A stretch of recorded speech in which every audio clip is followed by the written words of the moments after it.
मैंने अमरावती से 16 number ward से नामांकन दिया है। इसलिए हमारा सबसे पहला मुद्दा है कि हम जो अपना वार्ड है अमरावती है जो इसको हम ट्रांसफ़र कराएंगे म्यूनसिपल कमेटी में, और बिल्डर का जो खर्चा हमें पड़ रहा है हम उसको ख़त्म करेंगे। और सेकंडली वहाँ पे जो नीट एंड क्लीन के लिए हम अभियान चलाएंगे, वहाँ पे उसके लिए कोशिश करेंगे जितना हो सकता है। और वहाँ की रोड्स वगैरह की जो हालत ख़राब है उन रोड्स वगैरह को हम जो है रीकारपेटिंग वगैरह के लिए कहेंगे, ताकि सारी अमरावती बढ़िया अच्छी सोसाइटी है और वो और भी अच्छी हो। और लोगों के लिए जो भी दुख तकलीफ होगी, जो भी उनको प्रॉब्लम्स हैं, वहाँ पे कुत्तों की और मंकीज़ की बहुत ज़्यादा प्रॉब्लम हो गई है, जो बहुत ज़्यादा आ रहे हैं। तो उसके लिए भी एमसी इसीलिए नहीं करती क्योंकि उनके अंडर है नहीं है, तो इसलिए हम एमसी से वो भी करवाएंगे कि वो करें। सर, आप इलेक्शन में खड़े हैं। हाँ जी। लोग आपको वोट क्यों देंगे? आपने ऐसे क्या कार्य किए हैं लोगों के लिए, सामाजिक कार्य जो किए हैं? सामाजिक का आज तक मैं अमरावती एसोसिएशन में उसमें रहा हूँ, एज ए लीगल एडवाइज़र रहा हूँ। वहाँ पे हम लोगों के एसोसिएशन के साथ मिलके हम वहाँ पे लोगों की डेवलपमेंट को जो भी अमरावती में प्रॉब्लम आई है उसको सॉल्व करते रहे हैं। मोस्टली महिलाओं की सुरक्षा के लिए क्या करोगे? महिला की सुरक्षा के लिए हम वहाँ पे सिक्योरिटी वगैरह पुलिस वगैरह के लिए करेंगे। वहाँ थेफ्ट वगैरह के लिए भी हम इनिशिएट करते रहते हैं कि कोई थेफ्ट वगैरह ना हो, सेफ़ एंड सुरक्षित कॉलोनी हो, और वहाँ पे सारी महिलाएं वगैरह सुख तो ठीक रहें, कोई दिक्कत ना आए उनको, उसके लिए हम सिक्योरिटी वगैरह बढ़ाएंगे वहाँ पे। आपके वार्ड की ऐसी कोई समस्या जो आप जीतने के बाद सबसे पहले प्रायोरिटी बेस पर पूरा करें? सबसे पहले हमारी म्यूनसिपलिटी की जो मैंने बताई है वो है प्रॉब्लम की, उसको ट्रांसफ़र करेंगे म्यूनसिपल के पास।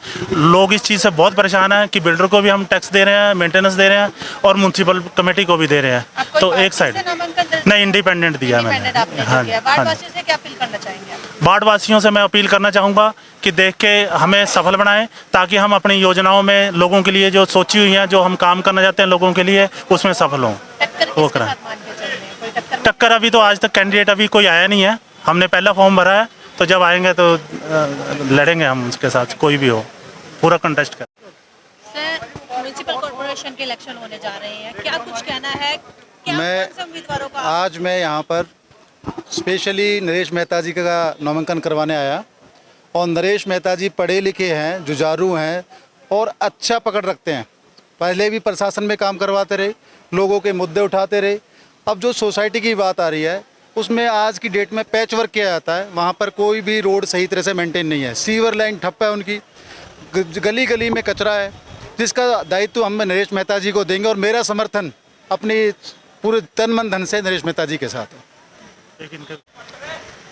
19 जून को जो हमारे म्यूनसिपल काउंसिल जो इलेक्शन होने जा रहे हैं उसके लिए अमरावती जो एक 16 नंबर वार्ड है, पूरी कालका जो हमारा नगर परिषद है, सबसे स्वच्छ कॉलोनी में कहूँगा, सबसे पढ़े लिखे लोग वहाँ रहते हैं। तो वहाँ के बुद्धिजीवी लोगों ने जितने भी थे, सीनियर ऑफिसर मिलिट्री के हों, सिविल के हों, सभी ने सलाह करके मीटिंग रखी कि अमरावती से एक बहुत ही अच्छे कैंडिडेट को लेकर आ जाए, जो पढ़ा लिखा हो, जो सामाजिक सेवा के साथ साथ कानूनी हो, चाहे कोई सरकार के टेक्निकल इशू है, कोई चीज़ है, उसको बखूबी उठा सके। तो सभी ने बुद्धिजीवी ने मिलकर, हमारे वहाँ जो रहते हैं नरेश मेहता जी हैं, वो एडवोकेट हैं, 20-25 साल से उनका वकालत का अनुभव है, और पिछले 2007 से कंटिन्यू जो हैं अमरावती के रेजिडेंट हैं, और लगभग 7-8 साल से अमरावती रेजिडेंट वेलफेयर एसोसिएशन में लीगल एडवाइजर की पोस्ट को काम करते हैं। और शुरू से ही रेजिडेंट वेलफेयर एसोसिएशन ने सारी समस्याओं को लेकर जो काम किया, पर बीच में हमारे साथ प्रॉब्लम क्या आती थी कि हमारी जो कॉलोनी है आज तक नगर परिषद या कॉरपोरेशन में उसको टेक ओवर नहीं किया गया है, और जो भी मेंटेनेंस है बिल्डर के थ्रू रन की जाती है, और हमेशा वहाँ मेंटेनेंस का इशू रहता है कि कॉस्टिंग का इशू रहता है। कई बार कंपनी कहती है कि हमारी कॉस्टिंग ज़्यादा है, आप लोग कम पे कर रहे हो, तो उस असमंजस में हमारे कई बार जो हमारी सुविधाएं हैं उन सुविधाओं से हमारे जो रेजिडेंट हैं वो चूक जाते हैं। इन सभी बातों को मद्देनजर रखते हुए, और इसके साथ साथ रेजिडेंट वेलफेयर एसोसिएशन ने पिछले कई साल से ये मुद्दा उठाया कि हम दोनों जगह टैक्स पे ना करें। इसके लिए हमने बिल्डर से ही बात की है, और बिल्डर से हमने बाकायदा रेजिडेंट वेलफेयर की रिक्वेस्ट के ऊपर मुझे लिखवा कर लिया है, और हमने ऑलरेडी उसको जो है ना, जो अंडरटेकिंग ली है कंपनी से, उस कंपनी को हमारी आदरणीय जो ईओ निशा शर्मा जी हैं, वहाँ एक डेलीगेशन गया, वो डेलीगेशन ने जो उनसे एक अंडरटेकिंग ली है कि भाई हमें नो ऑब्जेक्शन सर्टिफिकेट, अगर Amravati resident welfare Amravati society को अगर नगर परिषद टेक ओवर करती है तो बिल्डर का नो ऑब्जेक्शन है, और इन फ्यूचर हम इसके ऊपर काम करेंगे मेहता जी के साथ मिलकर, और इसको अमरावती को जो है ना, कॉलोनी को नगर परिषद को हैंड ओवर कराकर, रही मेंटेनेंस के बाद चाहे पूरे रोड की कारपेटिंग की मैं बात करूं, हमारे जब हमने काम किया एसोसिएशन ने, तो हमने एक RTI लगाई थी RW की तरफ से। सर, RTI की बात ना करें, हम हाँ, इलेक्शन के मुद्दा बता रहा हूँ उसमें। सर जो इलेक्शन में खड़े हैं, हाँ जी, हाँ। लोगों को कितना सपोर्ट मिलेगा अमरावती? लोगों का सपोर्ट ऐसा है जी, देखो अब तक जो हमारे संज्ञान में ये बात आई है कौन कैंडिडेट इच्छुक हैं इलेक्शन लड़ने के, उन सभी इच्छुक कैंडिडेटों में मेहता जी का जो है मेरिट बनती है, सबसे पुराने रेजिडेंट है उन सभी में, और सबसे अनुभवी है, सबसे मैच्योर पर्सनालिटी है। इनका 20-25 साल का प्रैक्टिस, कानूनी प्रैक्टिस का अनुभव है, और लोकल कालका और पंचकुला में इन्होंने सारी प्रैक्टिस की है, और यहाँ 2007 से अमरावती के रेजिडेंट है और मिलनसार है, सभी को आपस में जान पहचाने मिलते हैं।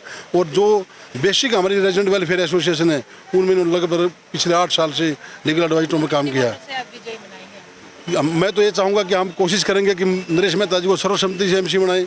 ये हम इस पर भी मीटिंग रखेंगे सोसाइटी में, जब हमारे कैंडिडेट्स सभी मैदान में आ जाएंगे तो जो बुद्धिजीवी लोग हम मिलकर एक ये कोशिश भी करेंगे कि हम सबसे जो अनुभवी जो उम्मीदवार है उसके साथ बात करके उनको मनाने की हम कोशिश करेंगे कि हम नगर परिषद में एक मैसेज दे सकें कि अमरावती जो कॉलोनी है, पूरे जितने भी नगर परिषद के वार्ड सबसे पढ़े लिखे लोग रहते हैं, सबसे बुद्धिजीवी हैं, बहुत मिलिट्री रिटायर्ड ऑफिसर हैं, IAS रिटायर्ड हैं, जज साहब रहते हैं, DG साहब रहते हैं। तो हमारी ये भी कोशिश रहेगी RW की कि हम सबको एक जगह बैठाकर और एक अनुभवी उम्मीदवार को चुनकर यहाँ भेजें। क्या अपील करना चाहेंगे आप? वार्ड के लोगों से मैं अपील करना चाहूँगा कि अपने विवेक के साथ किसी भाई भतीजावाद में न आकर कैंडिडेटों की आपस में, जो कैंडिडेट आपके मैदान में आएंगे, जो आपके पास वोट लेने आएंगे, तो मैं एक रिक्वेस्ट करना चाहूँगा कि आप अपने विवेक से ये चयन करें कि सभी जो कैंडिडेट खड़े हैं उनमें सबसे ज़्यादा पढ़े लिखे कौन हैं, किन का ज़्यादा अनुभव है, कौन मिलनसार हैं, कौन सोसाइटी के मुद्दों को आगे बढ़ा सकते हैं। अगर विशेष तौर पर पूरे नगर परिषद की बात करूँगा तो हमारे वार्ड की जो डिमांड है एक अलग प्रकार की डिमांड है। उसके लिए हमारे यहाँ पढ़ा लिखा कैंडिडेट होना बहुत ज़रूरी है, जो RW के साथ मिलकर भी, सरकार के साथ मिलकर भी, प्रशासन के साथ मिलकर भी, क्योंकि बहुत बड़ा इशू है कि सोसाइटी को सरकार को टेक ओवर करवाना और उसे सारी मेंटेनेंस करवाना। लाखों करोड़ों के मेंटेनेंस वर्क पेंडिंग है। इसलिए सबसे जरूरी मेरी बात ये रहेगी वोटर के प्रति कि एक अच्छे अनुभवी और पढ़े लिखे व्यक्ति को चुनकर भेजें, ताकि वो अपने जो है नगर परिषद के सेशन में बैठकर जो सबसे पहली डिमांड है वो सिरे चढ़ाएँ, उसके बाद चारों तरफ उसका विकास करवाया जाए। धन्यवाद।